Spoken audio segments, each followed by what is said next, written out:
Assalamualaikum warahmatullahi wabarakatuh. Selamat malam, Teh Ninis juga Teh Kak.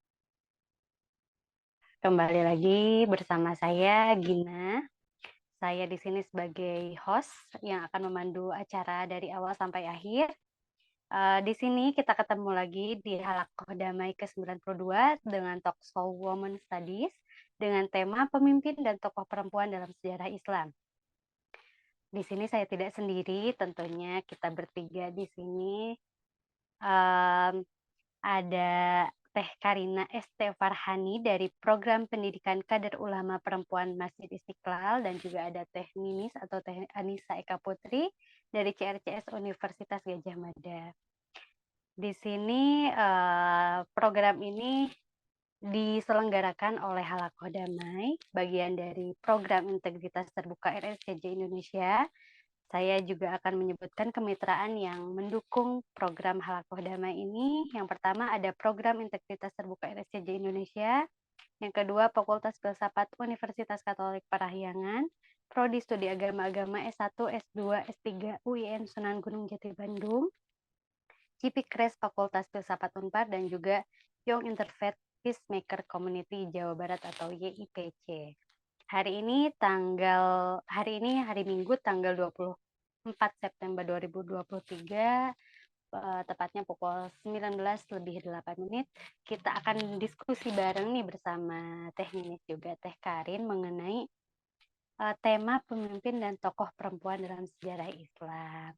Nah, mungkin sebelum lanjut lebih jauh ya, kita akan pembukaan lebih dulu mungkin ya dari Teh Ninis juga dari Teh Karin. Lebih condongnya kita tuh akan membahas tentang apanya sih, apakah tentang kepemimpinannya, terus tokohnya siapa aja gitu. Oke, ada Sis Nela, maaf. Halo Sis Nela, selamat malam.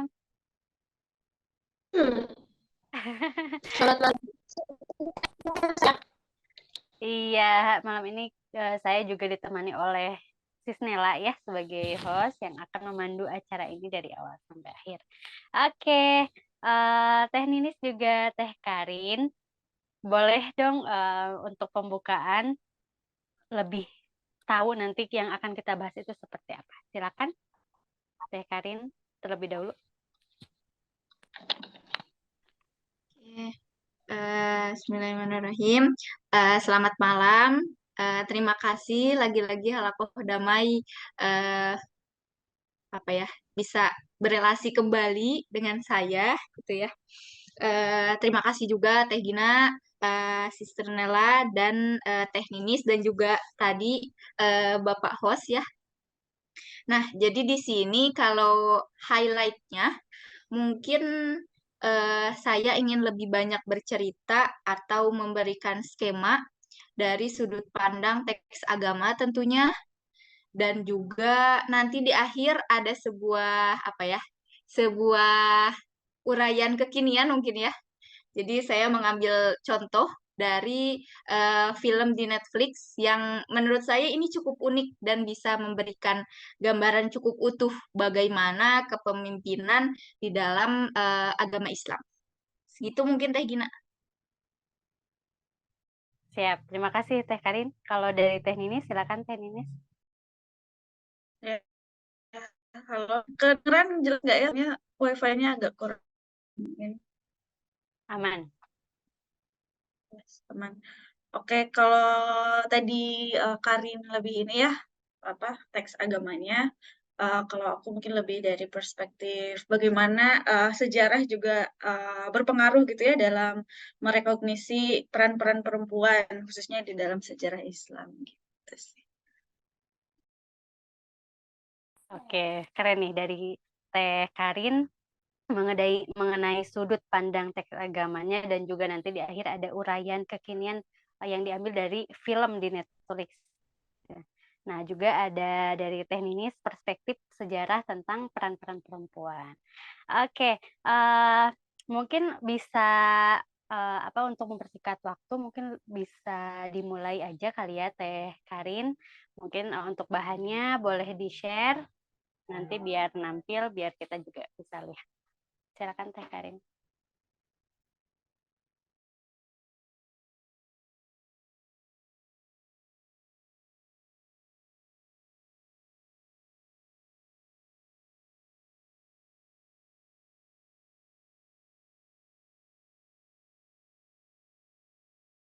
Udah kelihatan Teh?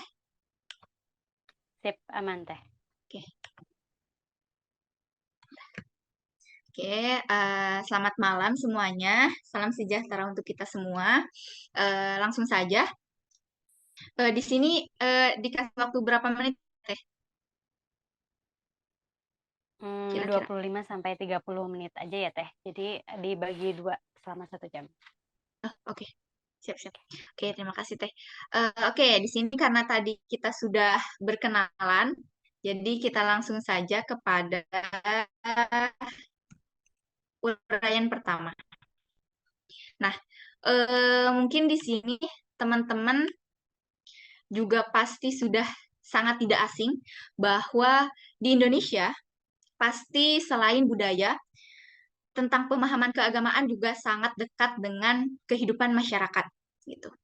Termasuk bagaimana sudut pandang masyarakat itu terbentuk mengenai siapa sih jenis kelamin yang mana yang boleh memimpin, termasuk ke dalam itu. Selain budaya, misalnya di banyak budaya di suku-suku di Indonesia itu banyak juga yang mengatakan bahwa ya laki-laki itu lebih unggul dan laki-laki itu lebih diberikan ruang bahkan untuk memimpin yang di dalamnya itu terdapat perempuan, terdapat disabilitas, terdapat lansia dan kelompok rentan lainnya gitu. Sedangkan di lain sisi budaya juga turut mengamini bahwa perempuan itu tidak boleh mengambil sebuah kekuasaan kursi pemerintahan ketika di dalamnya itu masih terdapat satu orang laki-laki sekalipun gitu. Dan selain budaya, pemahaman keagamaan juga turut serta. Belum lagi di Indonesia ini dengan secara jumlah Islam ini menjadi mayoritas gitu. Tapi sayangnya sebagai kaum mayoritas harusnya lebih bisa untuk memberikan pemahaman keagamaan yang lebih inklusif mungkin ya, dan tidak serta-merta mementingkan bagaimana yang dikatakan oleh teks. Nah, itu. Jadi, di satu sisi sebagai kaum mayoritas, ya mungkin itu bisa dibilang sebagai tanda kutip privilege, tapi di satu sisi ternyata kaum mayoritas ini tidak memanfaatkan kemayoritasan mereka itu untuk memberikan dampak yang lebih luas, yang lebih adil bagi semua kalangan termasuk kalangan rentan sekalipun. Nah, di sini saya menyajikan sebuah paparan hadis. Nah, karena tadi saya berbicara bahwa saya akan lebih banyak mengulik tentang teks agama, jadi ini ada satu hadis. Kenapa saya mengambil hadis? Karena hadis itu sangat dekat dengan Nabi, yang mana Nabi sebagai penyampai ajaran. Jadi secara tidak langsung ketika ada suatu hadis yang juga selain Nabi sebagai penyampai ajaran, hadis juga lebih bersifat khusus. Jadi tidak seperti Al-Quran yang lebih umum, hadis itu lebih khusus. Bahkan kedudukannya bisa menjadi penjelas atau bisa menjadi rincian dari apa yang sudah tercantum dalam Al-Quran. Nah, di hadis ini itu dalam kalimat yang di garis bawah itu kurang lebih mengatakan bahwa tidak akan berhasil suatu kaum apabila mereka dipimpin oleh seorang imro'atan, seorang perempuan. Nah, kalau kita secara langsung mengambil kesimpulan dari apa yang kita baca, kita langsung mengatakan, loh, Nabi kok mengatakan seperti ini? Berarti Nabi itu ABCD gitulah, gitu ya. Tapi ketika kita berbicara tentang hadis, pasti teman-teman juga sudah familiar dengan, oh kalau misal hadis tuh harus dilihat ini tuh sahih atau enggak. Nah, gitu. Jadi di sini ketika kita menyelidiki lebih lanjut, ternyata secara struktur periwayatan hadis ini sahih. Artinya hadis ini benar dikatakan oleh Nabi. Tapi kita juga perlu melihat ada apa sih sehingga Nabi itu mengatakan kalimat ini. Nah, ternyata di balik kalimat ini, di balik hadis ini ada sebuah konteks bahwa di Persia pada saat sekitar tahun 6 Hijriah itu ada sebuah kekuasaan, sebuah pemerintahan yang rajanya itu meninggal tiba-tiba gitu ya. Nah, kalau misal dalam struktur kerajaan itu pasti yang menggantikan adalah anaknya. Sedangkan anak dari raja itu ada satu laki-laki dan satu perempuan gitu. Jadi yang paling besar itu adalah laki-laki. Nah, ternyata laki-laki yang menjadi anak pertama dari si raja yang meninggal itu juga telah meninggal karena adanya perlawanan dari musuh gitu. Berarti mau tidak mau si anak kedua dari raja ini yang menggantikan. Meskipun masyarakat di situ adalah masyarakat yang tentunya patriarki, masyarakat yang memandang bahwa ya perempuan itu nggak bisa jadi pemimpin gitu. Dan akhirnya ketika si perempuan ini yang nantinya dikenal dengan Ratu Kisra namanya, itu diangkat menjadi raja dan Nabi mendengar hal itu, Nabi berkata hal ini. Nah, lalu kenapa kok Nabi mengatakan ini? Ternyata ketika kita berpikir ulang, kenapa kok Nabi mengatakan ini? Apakah ini ada sisi misoginis? Tentunya tidak. Karena yang pertama, ketika suatu wilayah itu masyarakatnya memiliki paradigma bahwa memisahkan jenis kelamin ada yang superior dan inferior, tentunya yang inferior ketika ingin naik ke dalam tahta yang lebih terhormat itu tentu tidak akan menjadi lebih diistimewakan. Jadi misalnya seperti ini. Saya tinggal di sebuah kerajaan. Kerajaan itu bernama Indonesia. Nah, saya adalah anak dari raja yang sedang memimpin. Tiba-tiba raja tersebut meninggal dan mau tidak mau saya harus naik ke dalam kekuasaan gitu. Tapi di kerajaan Indonesia ini tidak satupun masyarakat yang menganggap bahwa perempuan itu layak, perempuan itu adalah manusia yang hormat, perempuan itu adalah istimewa dan sebagainya gitu. Meskipun saya sebenarnya bisa memimpin gitu. Jadi kesimpulannya adalah Nabi mengatakan ini karena yang pertama Nabi itu khawatir ketika orang yang naik ke dalam jabatan kekuasaan itu adalah orang yang tidak dihormati. Itu tentu sebuah wilayah tidak akan berjalan pemerintahannya.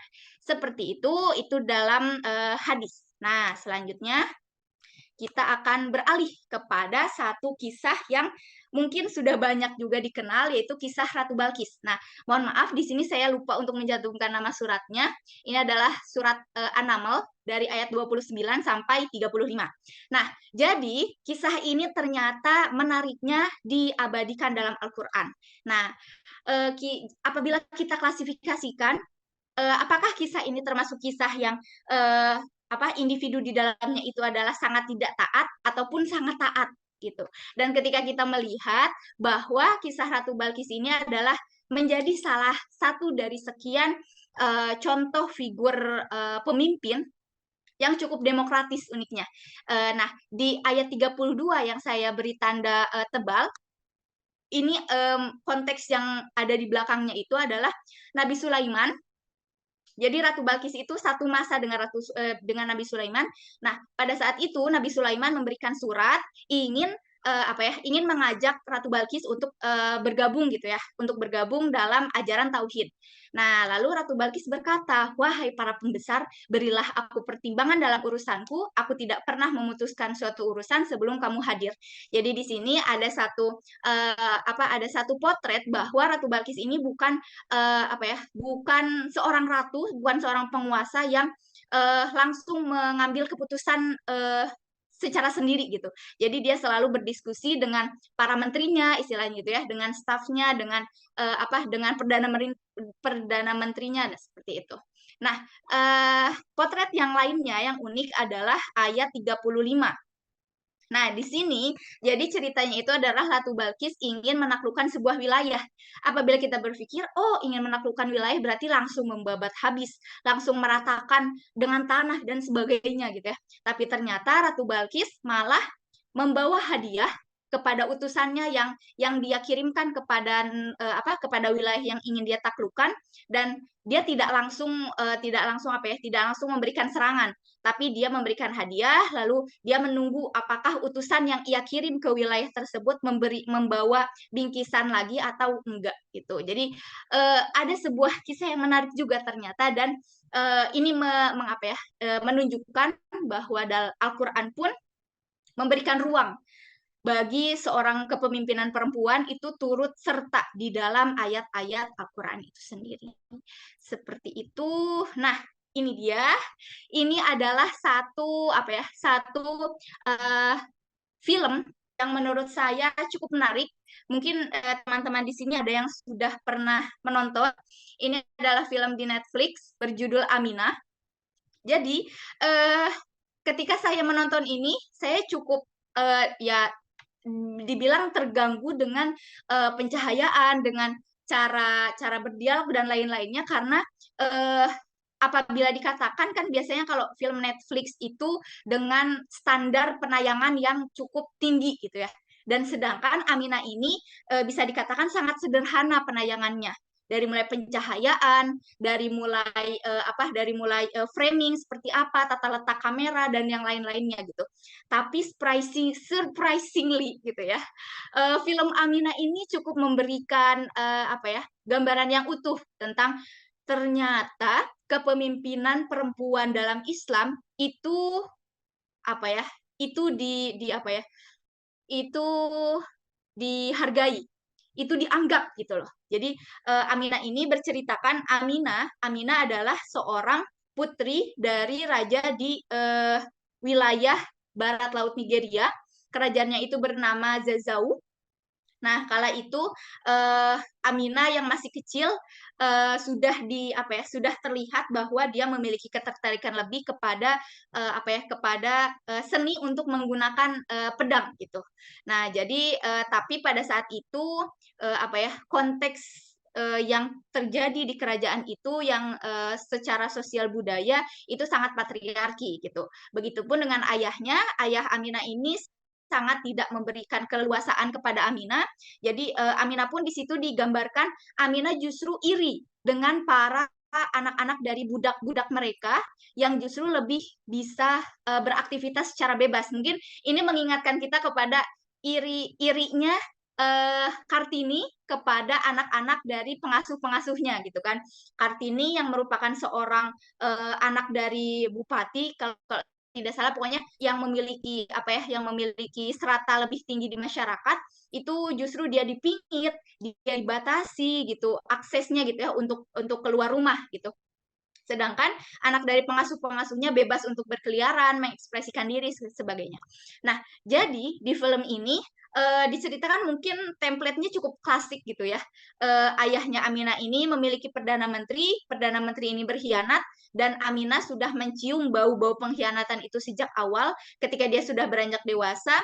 Lalu si perdana menteri ini memberikan racun kepada ayah Aminah. Ayah Aminah meninggal, lalu mau tidak mau karena anak si raja itu hanya ada dua, Aminah dan adiknya itu bernama Zariyah yang juga seorang perempuan. Mau tidak mau Aminah lah yang menduduki kursi tersebut. Dan konteks yang diceritakan di sini adalah bahwa kerajaan tersebut adalah kerajaan Muslim gitu. Nah, itu sekilas tentang film ini. Mungkin lebih lanjutnya nanti teman-teman bisa langsung menonton di Netflix, masih tersedia di Netflix gitu. Nah, di gambar yang satunya itu adalah patung dari Aminah. Patung Aminah yang diabadikan di Nigeria. Dan menariknya lagi, Aminah ini dalam kisah nyatanya itu memimpin kerajaan Zazzau selama 34 tahun.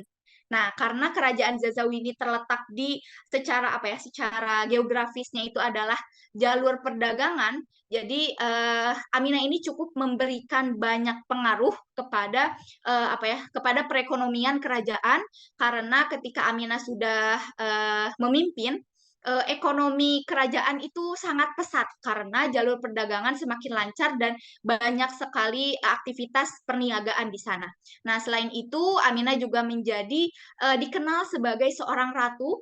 Meskipun dia ratu pertama, tapi juga menjadi satu-satunya ataupun menjadi yang pelopor mungkin ya, menjadi pelopor yang mengenalkan para prajuritnya dengan baju besi. Karena apabila kita lihat di beberapa scene di awal itu para prajuritnya masih kosong gitu. Jadi tidak ada tameng atau apa, tidak mengenal alat dari besi selain pedang itu sendiri.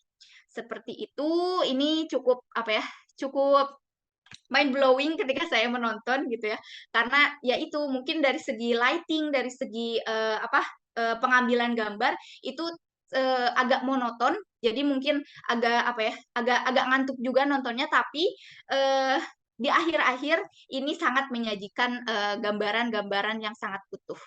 Nah, terakhir, di sini setelah tadi kita melihat bagaimana uraian dalam teks agama, lalu juga ada sebuah potret kepemimpinan perempuan yang juga diabadikan dalam sebuah film. Nah, sekarang kita masuk ke Indonesia, negara kita sendiri. Bagaimana dan apakah mungkin kepemimpinan perempuan di Indonesia itu gitu. Nah, jadi kalau misal saya melihat dalam persentase kemungkinan ini bisa mungkin. Kenapa? Karena kita tahu sendiri bahwa di Indonesia hari ini dan juga beberapa dekade terakhir isu-isu atau wacana-wacana tentang perempuan, tentang kelompok rentan, tentang perlunya wadah yang inklusif itu mulai disuarakan dan terus bergulir sampai hari ini. Termasuk yang itu berasaskan budaya, berasaskan sosial, berasaskan ya dari berbagai macam bidang keilmuan. Nah, lalu apakah mungkin gitu? Apakah mungkin Indonesia ini membolehkan perempuan menjadi presiden lagi gitu ya? Karena kita sudah memiliki presiden perempuan, tapi saya tidak akan banyak bercerita tentang itu karena itu di luar kemampuan saya. Jadi di sini yang ingin saya simpulkan mungkin ya, kemungkinan ini dapat terjadi apabila ada kerja kolektif. Kenapa saya katakan kerja kolektif? Karena ketika kita hanya berkoar-koar di lapangan, ketika kita hanya berkoar-koar di sosial media, tanpa kita masuk ke dalam inti dari masyarakat itu sendiri, inti dari sudut pandang masyarakat itu dapat terbentuk, kita akan gagal. Selamanya kita akan seperti ini. Ya udah wacana-wacana kebencian terhadap atau ruang yang sangat sempit untuk perempuan tetap seperti itu. Jadi itu akan ya terus beriringan seperti itu, tidak akan bertemu. Tapi ketika ada kerja kolektif, misal ketika kita membubuhi dunia pendidikan, yang mana Indonesia itu menganut 12 tahun wajib belajar, yang mana itu menjadikan Indonesia atau masyarakat Indonesia mungkin hampir 100% mungkin ya bisa dikatakan hampir 100% atau persentase lebih tepatnya saya tidak bisa memberikan secara pasti, tapi dengan adanya regulasi wajib belajar 12 tahun, itu menjadikan nilai-nilai dalam pendidikan atau kurikulum pendidikan di Indonesia itu bisa menjadi satu harapan untuk bagaimana Indonesia di masa depan. Salah satunya bagaimana dalam kurikulum atau pendidikan-pendidikan di Indonesia itu memasukkan muatan-muatan bahwa semua jenis kelamin itu dapat menjadi pemimpin. Sekalipun itu pemimpin tertinggi di negara, yaitu presiden. Asalkan ya harus tetap mumpuni, ya maksudnya memiliki kredibilitas yang baik, memiliki manajerial yang baik, dan yang lain-lainnya. Sehingga ketika adanya kerja kolektif, itu dapat merubah sudut pandang masyarakat. Sekian mungkin Teh Gina dan teman-teman, terima kasih. Oke. Nah, terima kasih Teh Karin untuk paparannya. Mungkin sebelum lanjut ke Teh Ninis ya, boleh saya respon dulu nih ya Teh Ninis atas paparan dari Teh Karin. Tadi Teh Karin menceritakan tentang sudut pandang teks agama, juga ada uraian di film tentang film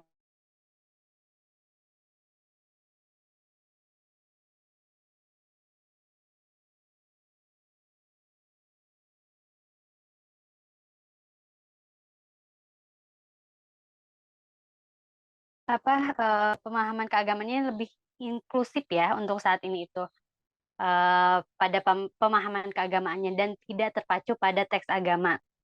Tadi juga Teh Karin menjelaskan tentang hadis yang menjelaskan tentang saya kutip tentang tidak akan beruntung suatu kaum apabila menyerahkan urusan mereka pada perempuan.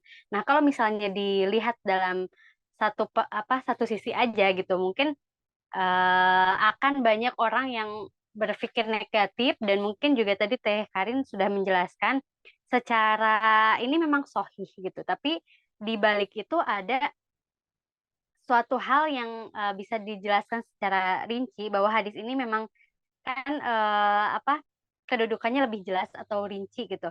Tadi juga Teh Karin menjelaskan kenapa Nabi kok menjelaskan seperti itu, menjelaskan bahwa suatu kaum itu tidak akan beruntung kalau misalnya urusannya diserahkan kepada perempuan. Ternyata Nabi itu lebih khawatir karena yang naik jabatannya itu tidak dihormati apabila yang naik jabatannya itu inferior gitu ya. Nah, kemudian Teh Karin juga menjelaskan tentang kepemimpinan di masa lampau tentang Ratu Balkis gitu ya. Di mana Ratu Balkis ini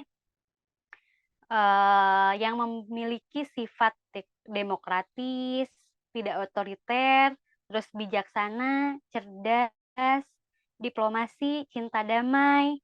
Kemudian yang menariknya itu Ratu Balkis ini diceritakan dalam Al-Quran. Dalam surat An-Naml ayat 29 sampai 35 gitu. Nah, mungkin untuk kepemimpinan perempuan pada saat ini mungkin harus mencontoh kepemimpinan dari Ratu Balkis. Bentar, Fazia ada komen? Kalau pertanyaan diambil dari slide mah. Oke. Bentar ya. Oke. Nah, Ratu Balkis ini tadi Gina sempat dengar ya dari Teh Karin, apabila Ratu Balkis itu kan diceritakan di surat An-Naml, beliau itu ingin menaklukkan suatu wilayah dan menariknya Ratu Balkis ini tidak langsung menyerang wilayah tersebut gitu, malah memberikan hadiah dan menunggu respon dari wilayah tersebut, apakah suatu wilayah tersebut memberikan hadiah balik atau tidak gitu. Nah, itu menarik sekali. Terus Teh Karin juga menjelaskan perjalanan di film Netflix Amina gitu yang mungkin ini bisa jadi referensi kita ya untuk menonton, dan saya juga belum nonton nih Teh Karin. Diceritakan bahwa kepemimpinan perempuan tersebut di dalam film tersebut sangat dihargai ternyata ya. Amina ini memimpin kerajaan Zazau karena mau tidak mau ayahnya itu diracun oleh Perdana Menteri yang mengkhianati ayahnya gitu ya, Teh Karin. Nah, kemudian Amina juga mengangkat ekonomi kerajaan Jazau yang dimana kan jalur perdagangan kerajaan Jazau itu ada jalur perdagangan yang bisa mengangkat ekonomi kerajaan Jazau, dan Amina ini ratu pertama di Zazau dan juga pelopor untuk prajurit itu menggunakan baju besi gitu ya. Keren ya. Oke, dan mungkin tadi terakhir Teh Karin juga menjelaskan kepemimpinan di Indonesia gitu. Apakah mungkin Indonesia ini dipimpin kembali oleh seorang perempuan? Teh Karin juga menjelaskan mungkin saja apabila ada kerja kolektif gitu dari masyarakat Indonesia. Kenapa kerja kolektif ini sangat penting? Karena kerja kolektif ini bisa merubah sudut pandang kita semua. Itu mungkin Teh Karin ya. Teh Ninis, Sis Nela kemana nih keluar? Oke, Teh Ninis mungkin mau merespon dulu nih tadi yang dijelaskan oleh Teh Karin sebelum Teh Ninis menjelaskan juga. Cukup sih ya dari Gina. Dan ini nyambung juga sama materiku, ada di materi. Masih Siap. nyambung lah ini. Aman. Oke. Untuk mempersingkat waktu mungkin ya Teh Ninis dan juga Teh Karin, kita bisa Ya, ada lanjut. Sis Nela, ada Sis Nela. Oh iya, nih udah Udah masuk balik. lagi. Halo Sis Nela. Kayaknya gangguan signal deh Sis Nela. Halo Sis. Bisa dengar? Bisa, aman. Oke. Ada yang mau direspon dulu Sis Nela dari paparan Teh Oh, ya. Karin? Tadi ketika saya membaca sedikit itu tentang peran perempuan, saya melihat dan merasa bahwa kita bersyukur menjadi seorang perempuan. Dan di sini tadi pas saya membaca peran perempuan dalam sejarah Islam itu ternyata telah tercatat. Itu sejak awal abad ke-7 ya. Itu tadi yang saya baca. Dan ketika saya mendengar tadi paparan dari Teh Karin, saya rasa bahwa Al-Quran itu ternyata memberikan ruang untuk perempuan. Dan saya sangat senang itu. Karena ternyata di Al-Quran itu ada gitu, ada bahwa perempuan itu masih mempunyai ruang untuk menjadi seorang pemimpin. Dan kepemimpinan itu juga ya dihargai. Perempuan sangat dihargai. Dan saya melihat bahwa oh ya, ternyata bukan hanya pembicaraan saja selama ini, tetapi di dalam agama pun itu diakui. Dan menjadi ya pertanyaan besar juga untuk kita, apakah masih boleh perempuan menjadi pemimpin? Itu khususnya di Indonesia. Karena kalau kita lihat Indonesia, ya masih belum kuat untuk pemimpin, khususnya perempuan ya. Dan ya masih dipertimbangkan juga mungkin. Karena kan kita tahu sendiri bagaimana perempuan kalau dilihat dari ini sudut pandang yang berbeda ya. Jadi beda ceritanya lagi. Itu sih yang saya petik tadi dari Teh Karin. Terima kasih. Oke, terima kasih Sis Nela untuk responnya dan mungkin nanti setelah paparan dari Teh Ninis, Sis Nela juga bisa menambahkan nih dari perspektif Katoliknya gitu. Gimana sih sejarah kepemimpinan perempuan di masa lampau gitu dalam agama Katolik. Mungkin nanti bisa menambahkan Sis Nela. Oke, untuk sekarang mungkin bisa lanjut ke paparan selanjutnya dari Teh Ninis tentang rekognisi perempuan dalam sejarah Islam. Silakan Teh Ninis. Ups. Oke, makasih Gina, Sis Nela, sama Karin ya, sudah memaparkan banyak hal. Dan ini aku coba share PowerPoint-nya. Terlihat belum ya? Sudah Teh. Oke, ya masih sejalan ya dengan apa yang disampaikan oleh Teteh Karin gitu ya, dari Jakarta nan jauh di sana gitu. Berkaitan dengan rekognisi perempuan dalam sejarah Islam gitu. Jadi memang ada apa ya, sebuah permasalahan gitu ya kalau aku lihat gitu. Pakai aku atau saya kali ya biar lebih ini. Ya, kalau saya lihat kan ada apa ya, permasalahan gitu. Kalau misalkan di masyarakat Muslim beberapa waktu lalu rasanya tokoh perempuan Muslim ini kurang rekognisi gitu dalam masyarakat. Misalnya dalam pengajian-pengajian itu yang sering apa kita dengarkan itu tokoh-tokoh laki-laki gitu. Begitu pula di sekolah gitu ya. Di sekolah buku-buku PAI itu jarang sekali apa memberikan ruang gitu bahwa ada perempuan-perempuan Muslim pada masa lampau ataupun masa sekarang yang memang memiliki pengaruh yang besar gitu ya dalam perkembangan sejarah agama Islam. Begitu pula di tempat ngaji gitu ya, anak-anak PPQ gitu ya, anak-anak belajar Quran gitu yang sore hari itu juga mereka fokus dengan bagaimana belajar bahasa Arab, bagaimana apa belajar Quran gitu ya, membaca Al-Quran. Itu bagus, baik. Tapi kalau saya lihat memang kayaknya perlu deh gitu ya, apa namanya, menambahkan satu notion, satu gagasan di mana perempuan itu sangat berperan penting dalam banyak hal gitu, nggak hanya misalkan harus di rumah, misalkan kayak gitu ya. Dan ini juga kalau misalkan dilihat akarnya itu kan panjang banget gitu. Cuman ada orang-orang misalkan seperti Siti Aisyah gitu ya, sebagai seorang apa ya eh apa namanya, yang berperan dalam hadis-hadis gitu ya, merekognisi hadis-hadis Nabi seperti itu. Nah, ini kan juga ada beberapa nama yang sebetulnya nama-nama ini juga sangat berperan penting dalam sejarah Islam seperti Khadijah gitu ya, istri baginda Rasulullah gitu.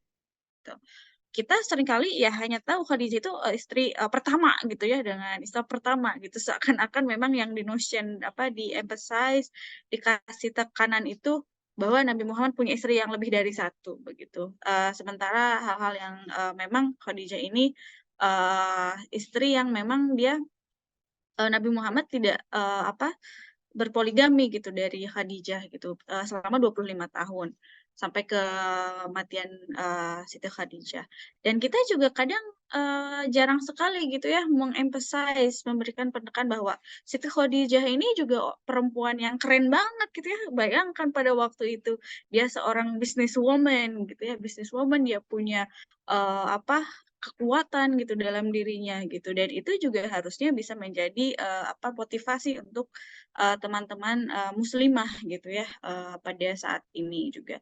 Ada Siti Fatimah, tadi Siti Aisyah, terus juga ada Sayyidah Al-Qura. Sayyidah Al-Qura ini dia seorang dari Spanyol, Muslim Spanyol, tapi karena Spanyol waktu itu berpindah ya kedudukannya tidak dipegang oleh Muslim, dan banyak yang berpindah ke Maroko. Dan Sayyidah Al-Hura ini juga dia mempunyai, tadi kalau Aminah punya pasukan lah istilahnya gitu ya, Sayyidah Al-Hura juga punya pasukan sendiri pada waktu itu gitu.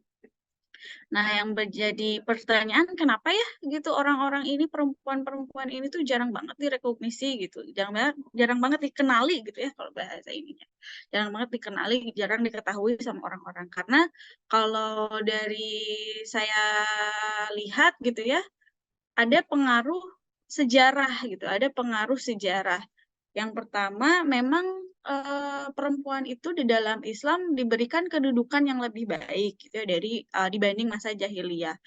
Masa jahiliyah ini gimana sih? Mungkin ada yang belum mengerti gitu ya. Pada masa jahiliyah kan perempuan ini istri-istri itu bisa diwariskan. Diwariskannya itu tidak hanya kepada orang lain ya, bahkan anaknya sendiri juga diwariskan ke anaknya sendiri. Bayangkan seorang anak itu mewarisi ibunya itu sebagai istri gitu, sebegitunya gitu ya. Terus ada yang membunuh bayi perempuan kayak gitu ya. Atau mungkin juga ada yang tidak bisa mendapatkan warisan, tadi yang malah diwariskan gitu sebagai objek, berarti perempuan itu pada masa itu. Nah, memang ada perubahan begitu, tapi yang menjadi pertanyaan adalah seberapa besar sih otoritas keagamaan waktu itu menyuarakan tentang ini gitu. Karena di sejarah Islam sendiri kan panjang ya. Kita bayangkan sejarah Islam dari abad ke-7 gitu, 600 tahun, 600-an sampai sekarang kan pergantian otoritas.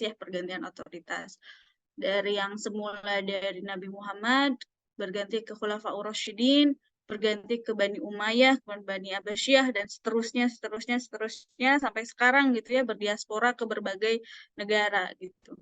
Nah, ini juga ada otoritas-otoritas yang memang mungkin ada perpolitikan di sana, mungkin ada pengaruh budaya di sana, dan memang akhirnya seringkali yang menulis sejarah-sejarah ini kan laki-laki. Kenapa sih gitu ya di dalam sejarah-sejarah ini kok jarang banget perempuan ada di sana? Ya karena pakai perspektifnya laki-laki gitu, pakai perspektif laki-laki di mana yang relevan aja untuk laki-laki gitu.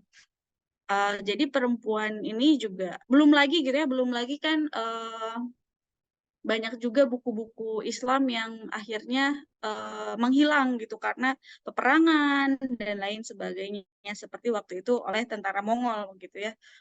Sempat terjadi seperti itu dan asumsi saya sih pasti ada lah gitu ya notion-notion gagasan-gagasan yang memang ada gitu seperti mungkin waktu itu ada Rabiatul Adawiyah gitu ya seorang sufi muslim gitu muslimah gitu. Nah ini juga ada pengaruh sebetulnya ada pengaruh kemunculan feminisme gitu ya sekitar abad 18 dan awal abad 19 karena revolusi industri. Ini yang membentuk bahwa pemikiran orang-orang mulai terbuka gitu bahwa oh iya ya perempuan ini selama berabad-abad dibayangkan aja berabad-abad gitu ya jarang sekali terekspos gitu oleh masyarakat, jarang sekali ada di ranah publik gitu. Meskipun ya ada gitu ya, ada di orang waktu dulu nggak masalah gitu, ada misalkan Ratu Balkis jadi ratu ya udah nggak masalah gitu. Ada siapa jadi perempuan jadi tokoh apa ya udah nggak masalah gitu. Karena memang waktu itu tidak ada sesuatu yang mendorong, memaksa ketidakadilan lah gitu istilahnya kayak gitu ya. Makanya dari feminisme ini memunculkan juga pengetahuan, gerakan dan penelitian baru terhadap perempuan gitu dan juga di dunia Islam gitu ya yang memang meskipun di awal sudah direkognisi tapi dengan adanya gerakan feminisme ini juga membuat gerakan perempuan itu lebih bahasanya lebih dikenali, lebih diberikan perhatian, lebih diberi space gitu ya. Selain itu juga memang ada pengaruh budaya kan. Bagaimana sih gitu. Memang di Al-Qur'an tuh udah jelas ya gitu bahwa perempuan itu punya space gitu untuk berbicara, space untuk hak-haknya dia gitu. Dan juga interpretasi dari Al-Qur'an sendiri juga memang harusnya melihat konteks dari munculnya ayat tersebut gitu ya. Nah, seringkali kan interpretasi itu yang menginterpretasikan exegete ya, exegete kalau bahasanya itu penafsir. Penafsir itu biasanya laki-laki gitu. Nah, makanya sekarang juga sangat ditekankan gitu ya, ada gerakan ulama perempuan misalkan yang memang memberikan alternatif tafsir terhadap ayat-ayat Al-Qur'an gitu. Bagaimana ini memang konteksnya juga jadinya tidak hanya untuk laki-laki tapi juga perempuan. Dan tadi juga kan agama Islam ini menyebar ya kemana-mana dan pastinya juga bukan bersatu ya, berasimilasi lah gitu dengan budaya setempat. Misalkan di Pakistan, budayanya itu kan menikah itu di apa namanya? Aduh, jadi lupa. Perempuan dan laki-laki itu kan dijodohkan gitu, dijodohkan. Laki-laki dan perempuan itu dijodohkan dan itu hal yang umum gitu dan itu dilegitimasi menggunakan ayat-ayat agama pakai interpretasi mereka gitu.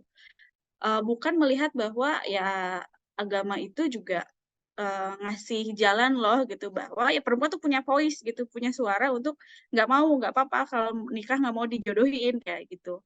Tapi karena ada tradisi tersebut akhirnya juga bagaimana nih tradisi dan juga agama ini bisa saling beriringan kayak gitu ya. Dan memang yang jadi permasalahan itu budaya patriarki sendiri itu lebih awal gitu ya munculnya dibanding agama-agama gitu, dibanding agama misalkan Yahudi misalkan.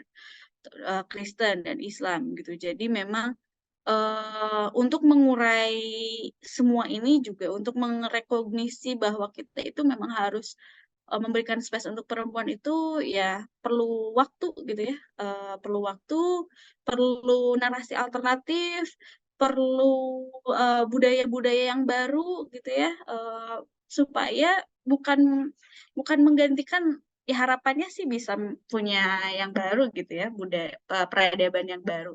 Tapi setidaknya kita sudah punya gagasan-gagasan yang itu lebih baru, lebih kontekstual, lebih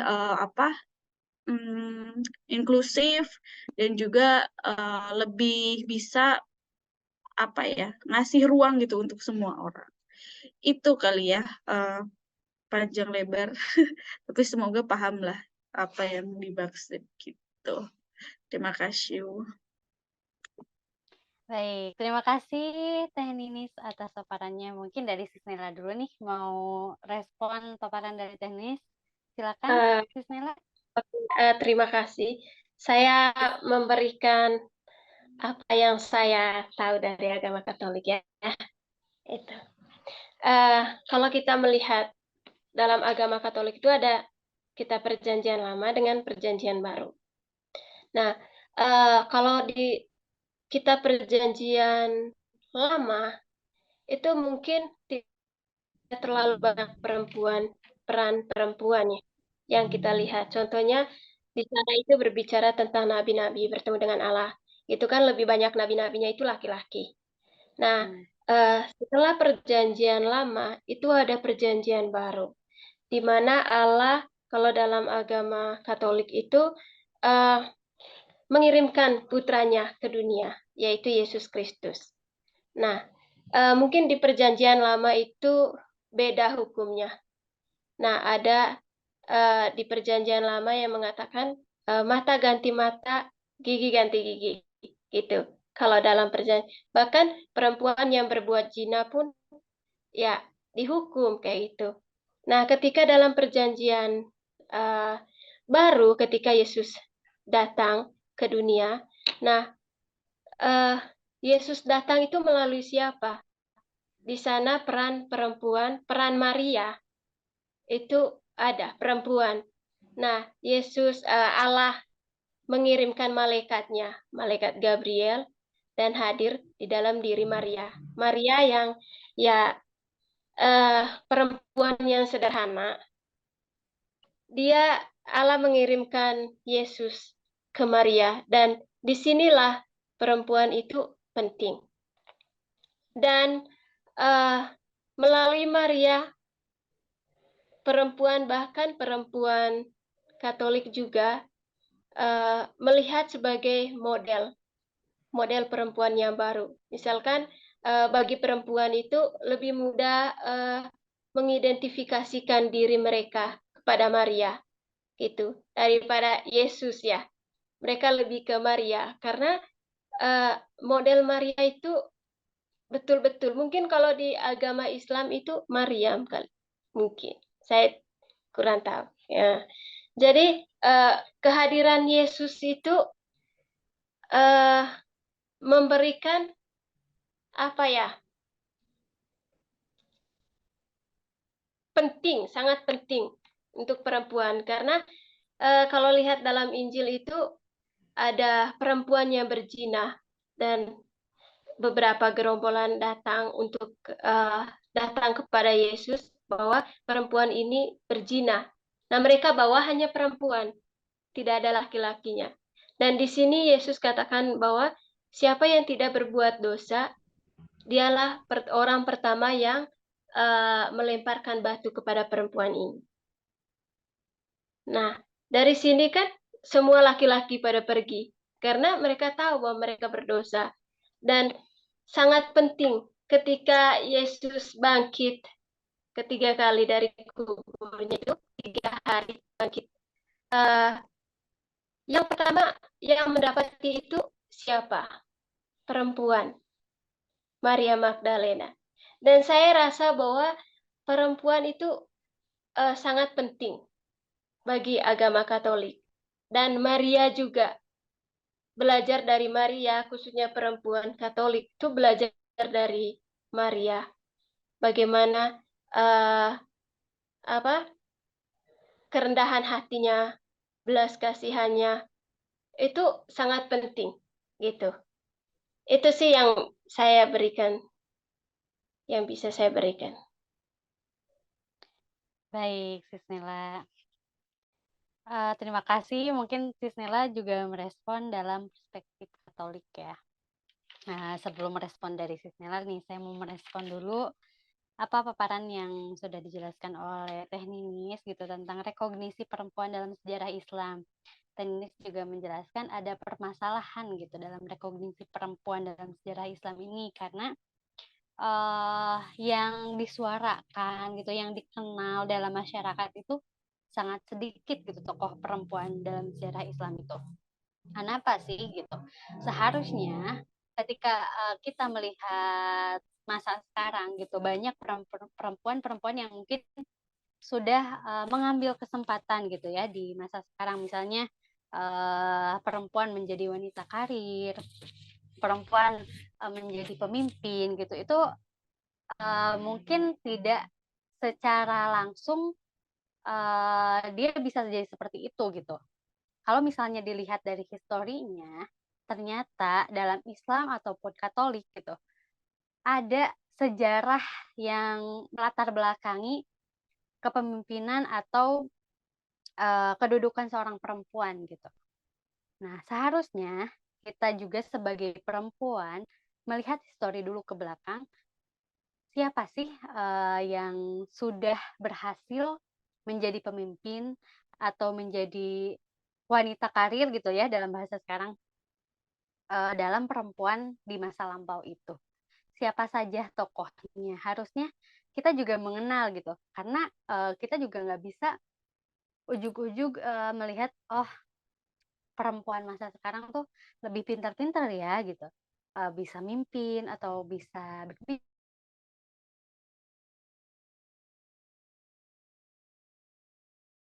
di masa ada histori yang menjelaskan role modelnya gitu. Nih misalnya sekarang perempuan jadi bisnis.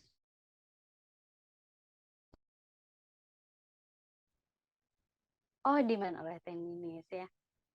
Oh, ternyata perempuan itu masa lampaunya juga udah jadi pemimpin, udah jadi bisniswoman. Nah, kenapa sih jarang dikenali gitu? Kenapa jarang disuarakan? Harusnya tadi Tenis juga menekankan harusnya di sekolah agama, di pengajian atau yang berbau dengan keagamaan ya. Tidak hanya menjelaskan tentang misalnya fokus kita mah harus belajar bahasa gitu, bahasa Arab misalnya atau uh, apa gitu ya, pengajian inti hafiz gitu, tahfiz gitu ya. Tapi kita juga harus mengenal sejarah-sejarah yang ada di masa lampau gitu, khususnya dalam keagamaan ya gitu. Karena kita juga nggak mungkin sampai di titik ini perempuan itu bisa bebas gitu, karena memang di masa jahiliyah Teninis juga menjelaskan perempuan itu dibunuh hidup-hidup gitu ya, karena uh, apa perempuan itu untuk apa gitu hidup gitu. Terus tadi juga Tenis menjelaskan bahwa perempuan itu bisa diwariskan kepada anaknya, itu miris banget gitu.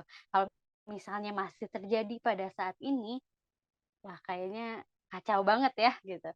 Nah, harusnya kita tuh menelisik dulu ke masa lampau, kita tuh bisa sebebas ini, bisa menjalankan peran-peran kita tuh karena siapa gitu, karena sejarahnya seperti apa, dan perempuan ini bisa bebas ini oleh siapa gitu.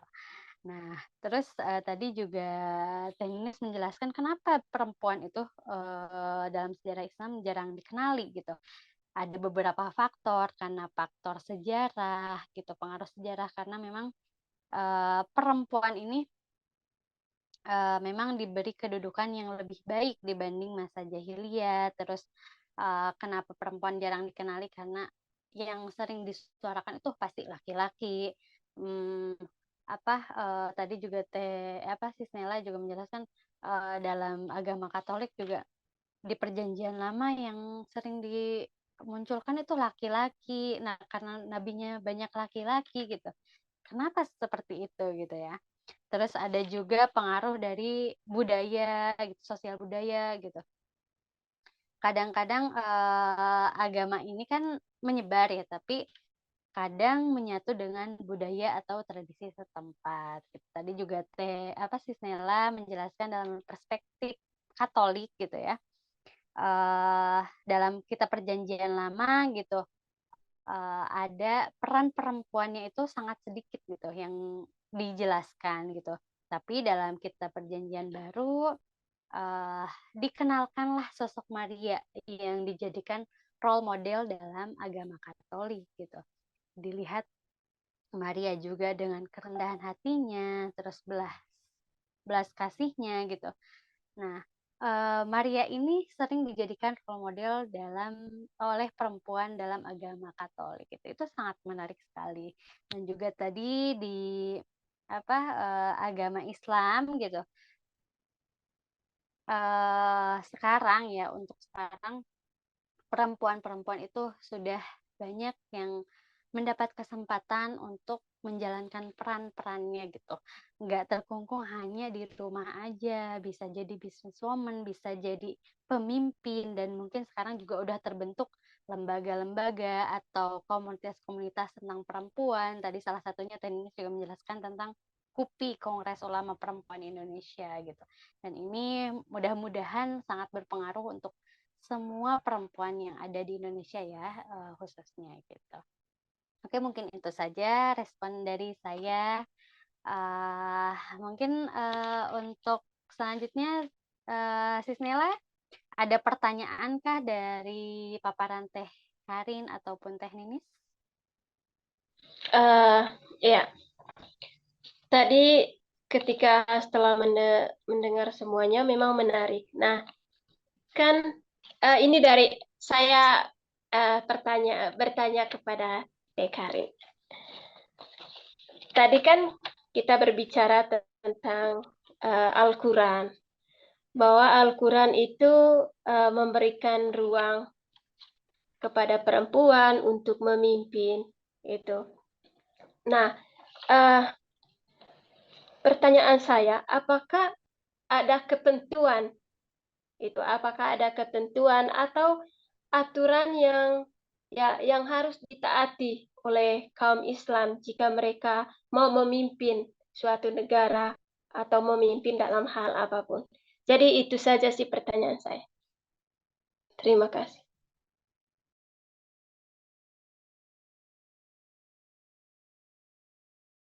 Silakan Teh Karin. Halo Teh Karin. Oke, halo. Silakan Teh. Oke, terima kasih Sis Nela. Sebelumnya ini pertama kali kayaknya saya ketemu Sis Nela ya. Oh iya. Ya. Terima kasih responnya Teh Gina. Nah, pertanyaan Sis Nela ini cukup unik dan membuat saya apa ya? Tapi jadinya saya ketika Sis Nela tadi berkata seperti itu, saya langsung mengacu kepada satu ayat dalam Al-Quran yang itu digadang-gadang dalam tanda kutip ya, digadang-gadang menjadi ayat yang dilegitimasi sebagai ayat yang menjadikan laki-laki itu berkuasa atas perempuan. Nah, jadi ayatnya itu berbunyi kurang lebih seperti ini. Artinya kurang lebih seperti ini ya Sis Nela. Jadi bahwa laki-laki itu adalah pemimpin bagi perempuan. Nah, tapi di samping terjemahnya yang seperti itu, yang menarik itu adalah bagaimana penggunaan diksi untuk penyebutan laki-laki ini. Nah, di situ di dalam ayat tersebut itu digunakan kata kowam, yang mana itu apabila kita telisik lebih lanjut, kita cari apa padanan arti yang lebih yang lebih sesuai, itu akan lebih berkaitan dengan orang yang memimpin, orang yang lebih kuat, orang yang lebih mengayomi gitu. Tapi sayangnya beberapa pemahaman keagamaan justru membaca arijalu qawwamuna 'alan nisa itu, qawwam di situ itu adalah laki-laki adalah pemimpin bagi perempuan gitu. Mungkin ini kayaknya pernah saya sampaikan juga di Halakoh Damai gitu ya. Jadi kenapa di sini kok arijal kowam? Berarti kan kowam di sini kan yang mengayomi, kok kenapa yang disebutkan itu adalah konotasinya itu adalah kepada laki-laki gitu. Jadi di sini mungkin apabila tadi Sisnela mengatakan apakah ada kriteria atau standar yang khusus dalam ajaran Islam terutama mengenai kepemimpinan itu sendiri. Yang pastinya apabila kita berkaca atau kita berangkat dari ayat itu, yang pastinya seorang pemimpin itu adalah mereka yang kuat. Mereka yang lebih kuat dan mereka memimpin atau merangkul yang lebih lemah. Itu poin pertama yang di banyak teks-teks atau skema-skema uraian-uraian tentang kepemimpinan itu. Jadi poin pertama adalah mereka yang dianggap lebih kuat. Makanya mungkin apabila tadi saya tarik kembali kepada pembahasan saya yang pertama tentang hadis, mengapa Nabi kok khawatir Ratu Kisra ini memimpin Persia? Karena itu tadi, karena pada saat itu perempuan tidak dianggap sosok yang kuat gitu. Jadi ada sosok yang lebih yang dikuatkan ya dalam tanda kutip dibuat kuat gitu ya oleh sosial, itu adalah mereka kaum laki-laki. Jadi ketika perempuan kicrik dia merasa dirinya itu kuat, padahal rakyatnya itu adalah menganggap apaan sih perempuan kok gitu loh kan. Ya meskipun kamu bisa memimpin kan kamu perempuan gitu. Jadi ada sebuah sudut pandang yang yang lebih dominan tentang kepemimpinan itu. Yang pertama adalah mereka itu harus berdaya lah istilahnya kalau zaman sekarang gitu ya. Harus berdaya, harus lebih kuat, harus lebih dikatakan mendominasi, karena ketika seseorang pemimpin bisa mendominasi, dia akan terbebas dari hal-hal yang justru lebih bisa mendominasi dia di belakang, atau dia lebih bisa merangkul rakyatnya yang dia lihat rakyatnya itu dalam tanda kutip lebih lemah, lebih harus diarahkan dan yang lainnya. Itu mungkin Sisnela poin yang pertama yang saya rasa itu menjadi highlight paling banyak, entah itu di kepemimpinan secara struktural ataupun kepemimpinan dalam relasi. Misal laki-laki dan perempuan, misal kalau Ar-rijalu qawwamun 'alan nisa, saya juga pernah menangkap satu makna bahwa itu tuh menjadi penguat bahwa di masa pandemi itu banyak sekali perempuan yang menjadi kepala rumah tangga. Nah, di situ saya juga mengambil inti dari ayat yang sama, bahwa ketika istrinya settle dalam hal ekonomi, mampu untuk mencari nafkah, dan sedangkan suaminya itu sedang tidak mampu untuk mencari nafkah, ya kenapa tidak gitu. Jadi itu bisa menjadi masuk ke dalam berbagai ranah kepemimpinan. Seperti itu sih, Snella. Terima kasih. Jadi intinya di sini tuh perempuan harus punya kekuatan yang besar untuk menghadapi ya karena kan banyak hal yang terjadi ya. Kalau misalkan perempuan itu menjadi pemimpin negara, contohnya kalau di Indonesia itu ya pasti punya kekuatan, harus ada kekuatan yang besar, dan mungkin juga ada seseorang di belakangnya untuk ya mensupport gitu ya, untuk memberikan dukungan yang kuat sehingga perempuan itu menjadi ya kuat gitu. Baik, mungkin sedikit merespon ya Teh Karin gitu, yang dia jelaskan Teh Karin menjawab Sisnela gitu. Mungkin berhubungan dengan kerja kolektif gitu. Nah tadi kan kenapa Nabi khawatir perempuan itu tidak, suatu kaum itu tidak berhasil gitu kalau misalnya perempuan yang memimpin gitu. Karena Nabi itu khawatir kalau misalnya yang naik jabatan ini tidak dihormati. Nah, tapi bisa jadi dihormati kalau ada kerja kolektif gitu ya, Teh Karin. Oke, sebelum ditutup nih, Gina juga mau mengajukan pertanyaan, satu pertanyaan untuk Teh Karin dan satu pertanyaan untuk Teh Ninis. Mungkin untuk pertanyaan ke Teh Karin ini berhubungan dengan yang dijelaskan Teh Karin mengenai film Amina gitu, tentang kepemimpinan perempuan. tadi kan Aminah ini kalau disebut kemauan, ya kemauan gitu, karena sudah terlihat ya si Aminah ini punya apa? Punya kekuatan atau apa ya? Udah terlihat lah gitu bisa memimpin gitu, tapi ayahnya itu tidak memberikan keleluasaan kepada anaknya. Tapi di kemudian hari gitu, ayahnya meninggal dan mau tidak mau Aminah yang menggantikan gitu. Nah, kalau misalnya diibaratkan gitu, perempuan tidak dibolehkan loh gitu, tidak dibolehkan untuk memimpin gitu. Tapi kalau misalnya ada apa kondisi darurat seperti ini gitu, apa sih yang harus disiapkan oleh perempuan? Apakah perempuan itu boleh mengenyam pendidikan secara sembunyi-sembunyi gitulah istilahnya, karena misal tidak diberi keleluasaan gitu. Karena kalau misalnya kita mempunyai kompetensi, mempunyai skill gitu, di suatu keadaan darurat, jadi kita nggak terlalu shock gitu loh. Jadi kita bisa membuktikan kepada masyarakat bahwa perempuan juga bisa memimpin gitu.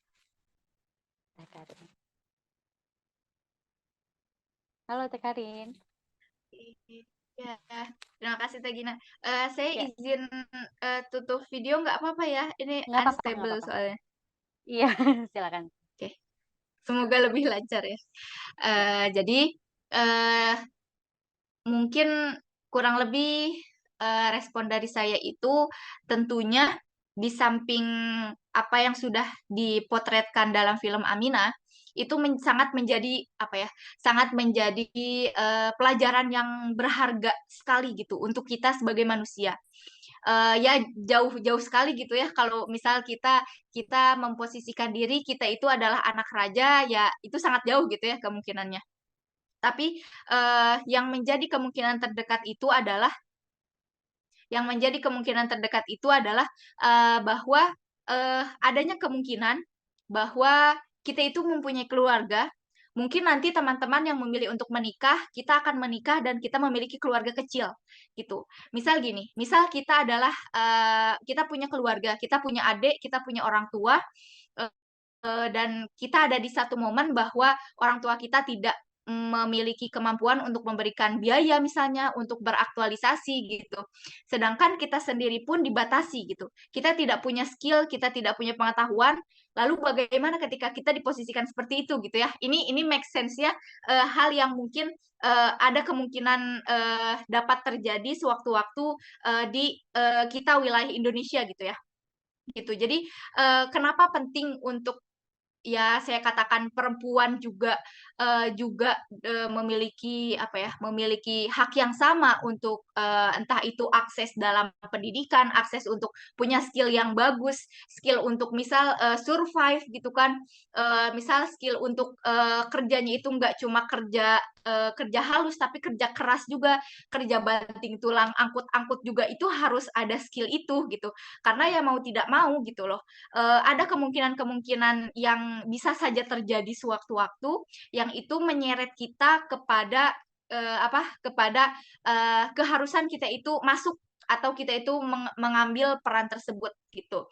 Jadi kalau misal saya melihat dari sosok Aminah, kalau misal Aminah itu tidak mempunyai ketertarikan dalam seni menggunakan pedang ketika kecil, lalu dia punya keberanian yang ya dapat dikatakan pada saat itu tidak wajar bagi anak perempuan yang mungkin istilah sekarang itu tomboy, anak perempuan yang tidak selayaknya putri raja gitu loh. Tapi dia itu sangat berani, dia itu berani untuk memegang pedang dan menggunakannya gitu loh.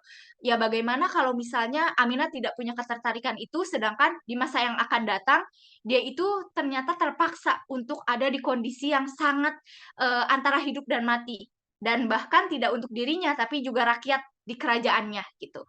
Jadi itu juga menjadi hal yang selayaknya kita antisipasi sedari sekarang gitu ya. Karena kan biasanya yang dipersiapkan untuk menjadi harapan keluarga itu adalah anak laki-laki gitu. Nah, sedangkan anak perempuan tidak diberikan harapan itu ya. Ya bukan kita ingin diberikan beban gitu loh. Tapi kita juga ingin diberikan bekal, entah itu skill, kemampuan, baik itu spiritual, emosional, intelektual, yang ternyata itu tuh sangat berharga ketika kita ada di satu momen yang sangat sangat menyeret kita. Itu tuh harus gitu. Gitu sih Teh. Oke, terima kasih Teh Karin untuk jawabannya. Dan ternyata perempuan juga harus membekali dirinya gitu ya untuk masa sekarang gitu. Antisipasi aja gitu, bukan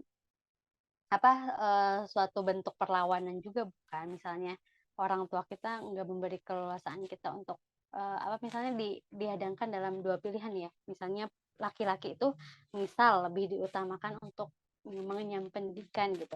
Tapi tidak ada salahnya gitu perempuan juga membekali dirinya dalam segi ilmu gitu, spiritual, agama atau apapun itu gitu.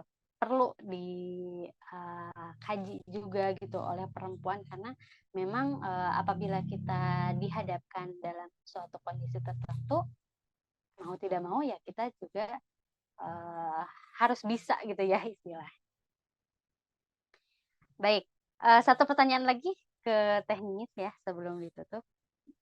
Untuk Teh Ninis mungkin pertanyaannya tadi dari segi permasalahan bahwa perempuan ini tokoh perempuan Muslim yang di masa lampau ini yang direkognisi ini dalam masyarakat itu sedikit gitu.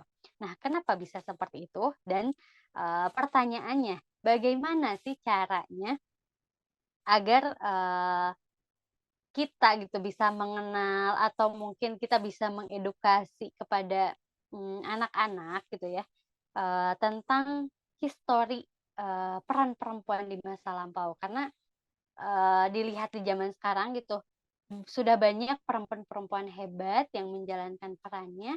Nah, namun di balik itu ternyata histori dalam Islam ataupun Katolik ya ada role model yang bisa kita contoh gitu. Silahkan Teh Ninis. Oke, makasih Gina. Sebelumnya mau ini dulu ya, pakai perspektifnya Emil Durkheim gitu bahwa ya dong ya kan kalau Karin tuh sudah jelas ya ulama perempuan. Kalau saya pakai perspektifnya antropologi, sosiologi gitu.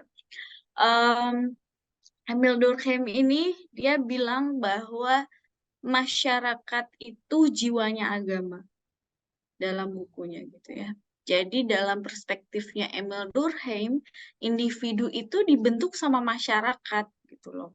Individu itu menjadi Islam misalkan gitu ya. Mau Islamnya radikal, mau Islamnya yang modern gitu ya, mau Islamnya tengah-tengah gitu, atau mungkin Islamnya gimana, atau ya, bahkan menjadi seorang Kristen sekalipun, menjadi seorang Muslim, agama apapun itu udah dikonstruksi oleh masyarakat, bahkan dari zaman lahir gitu ya, dari zaman lahir itu udah dikonstruksi oleh masyarakat.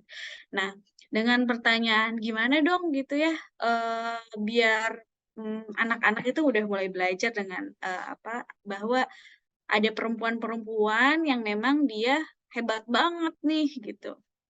Ya berarti kita harus merekonstruksi masyarakat itu gitu ya. Kalau tadi kata Karin ada kerja kolektif bersama, ya kan kerja kolektif ini berarti nggak cuma individu dong gitu. Berarti ada masyarakat di situ.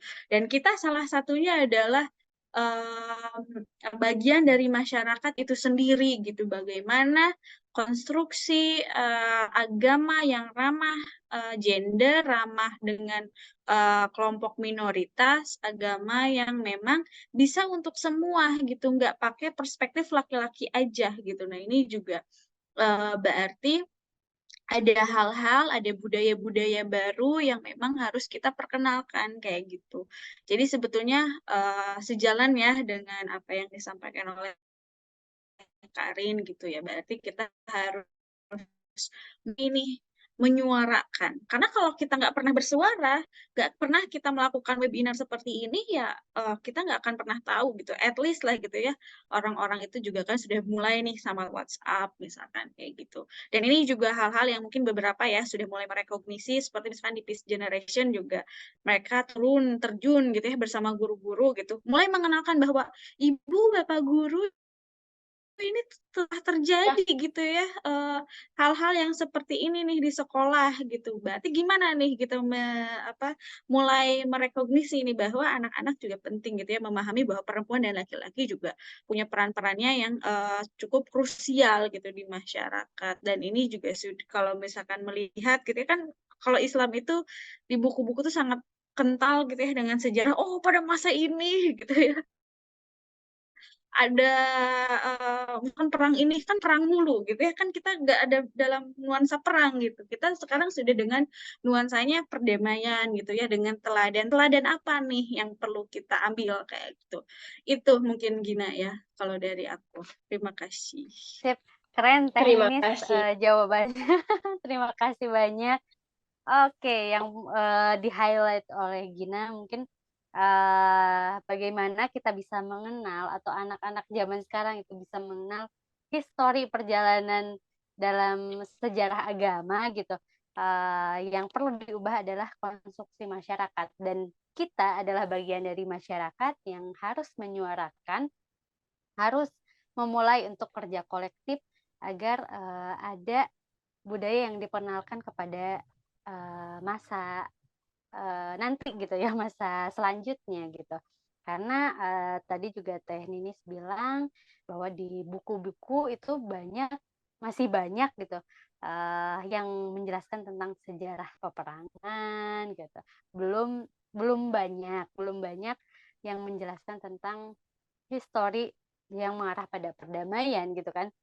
Histori-histori peran-peran perempuan atau apa yang berhubungan dengan era perdamaian gitu.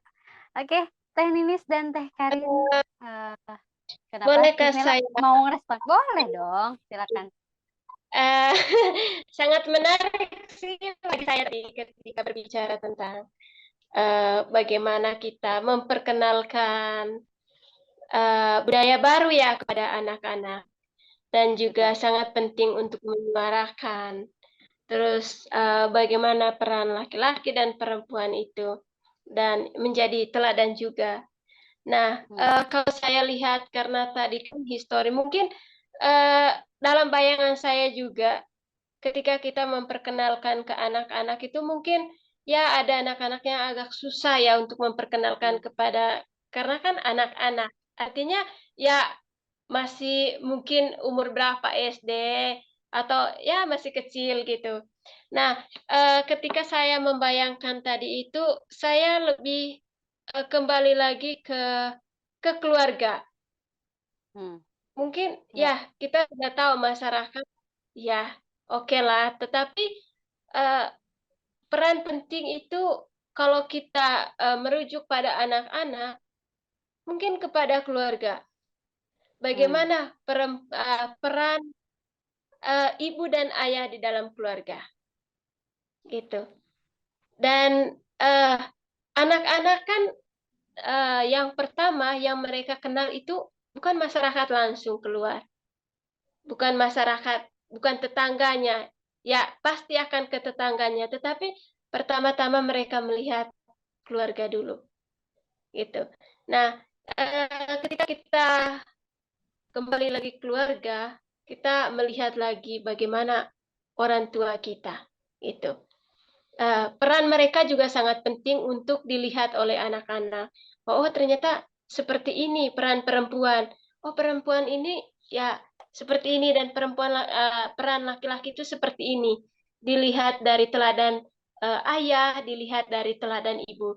Dan setelah mereka melihat situasi di dalam keluarga dan barulah ke dunia luar mungkin seperti itu. Karena ya perdamaian itu kalau kita berdamai di dalam keluarga, maka kita juga berdamai dengan dunia gitu. Jadi pertama-tama itu kembali lagi ke keluarga dulu, karena ya dunia kecil itu adalah keluarga. Ketika kita memberikan perdamaian di dalam keluarga, khususnya ketika bersama anak-anak, jadi mereka tahu bahwa oh ya ternyata peran perempuan itu seperti ini, peran laki-laki itu seperti ini melalui kedua tokoh itu, ayah dan ibu. Dan bagaimana juga mereka bisa melihat perdamaian, ya kembali lagi ke dalam keluarga itu sendiri. Jadi pertama-tama dan utama itu kalau kita melihat lagi ke belakang adalah keluarga. Gitu sih. Baik, Sis Nela. Terima kasih banyak Sis Nela untuk responnya dan menurut Sis Nela untuk menyuarakan ini memang bukan hanya kepada anak-anak tapi kepada masyarakat luas gitu. Khususnya mungkin yang utama gitu ya. Tadi Sis Nela juga bilang yang paling utama itu kita kenalkan di keluarga dulu. Karena mungkin anak-anak itu akan melihat role modelnya di keluarga gitu. Kemudian bisa kita menyuarakan di masyarakat luas, misalnya lewat pengajian kah, atau lewat lembaga pendidikan kah gitu. Itu semua bisa kita suarakan, bisa kita mulai bahwa peran-peran seseorang, khususnya dalam tema ini peran perempuan gitu, historinya, dalam sejarahnya gitu, ada loh gitu yang seperti ini. Kita tuh nggak ujuk-ujuk seperti ini loh gitu. Pernah di masa lampau juga pernah ada yang memimpin, ada yang berkarir, seperti itu. Nah, mungkin untuk malam ini, sebelum ditutup, mungkin Teh Ninis dan Teh Karin ada yang mau disampaikan dulu?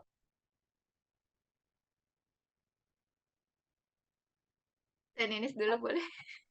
Silakan. Untuk Boleh. closing statement ya.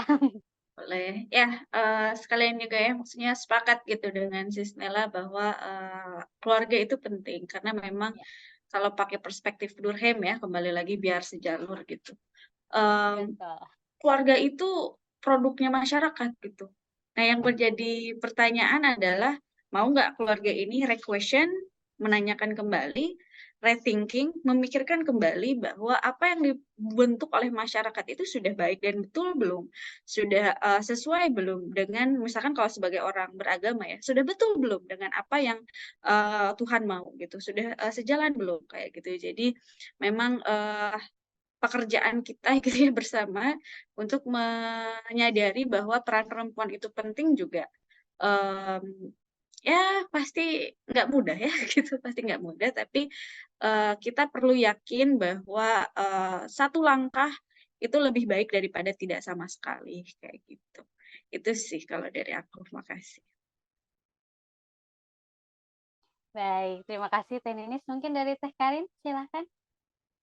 Oke, merespon juga yang Sis Nela ya. Mungkin apabila berbicara tentang keluarga, mungkin akan sangat sulit ketika kita mengenalkan itu kepada figur orang tua hari ini, gitu. Orang tua kita misalnya, gitu ya. Juga orang tua hari ini, orang tua kita misal, orang tua kita yang sudah sepuh misal, ya kita akan kesulitan untuk mengenalkan itu. Tapi mungkin eh, dengan kita di sini berbicara panjang lebar, kita mendiskusikan banyak hal yang tentu ini akan menjadi persiapan kita menuju masa depan. Ini juga menjadi persiapan kita untuk mungkin teman-teman yang nanti memilih menikah, nanti teman-teman juga akan menjadi orang tua, atau teman-teman yang hari ini punya adik itu bisa menjadi satu kader yang bisa kita manfaatkan gitu untuk kita mengenalkan itu gitu. Jadi mungkin dari saya untuk malam ini, eh, meskipun kita mungkin langkah kita masih kecil, peran kita masih kecil untuk keadilan, untuk kesejahteraan di negara kita, di agama kita, di masyarakat kita gitu. Tapi dengan langkah kecil tersebutlah kita harus memanfaatkan itu sebagai langkah yang sangat istimewa bagi kehidupan kita untuk memasukkan nilai-nilai keadilan, nilai-nilai kedamaian di dalamnya. Terima kasih. Baik, terima kasih Teh Karin untuk closing statement-nya. Teh Ninis juga terima kasih banyak. Sis Nela, terima kasih banyak sudah menemani saya malam ini, juga sudah menambahkan tadi ya dalam perspektif Katolik juga. Baik, untuk talk show malam hari ini usai sudah ya Teh Nini, Teh Karin, Sisnela. Terima kasih atas paparannya. Mudah-mudahan bermanfaat dan bisa jadi media untuk menyuarakan kepada masyarakat luas gitu ya lewat tayangan kita malam ini. Dan jangan cukup puas gitu dengan ilmu yang sudah didapatkan. Baik, Teh Karin, Teh Ninis, Sisnela, selama 90 menit kita sudah sharing, sudah berbagi ilmu ya. Sangat menarik juga dan mungkin tidak akan ada habisnya ya untuk membahas tentang perempuan ini. Baik, Teh Ninis, Teh Karin, dan Sisnela, terima kasih banyak. Sampai jumpa di talk show atau webinar atau kelas live IG lainnya di Halakoh Damai. Jangan kapok ya Teh Karin untuk bergabung di Halakoh Damai terus. Sehat selalu, selamat malam, selamat beristirahat. Sampai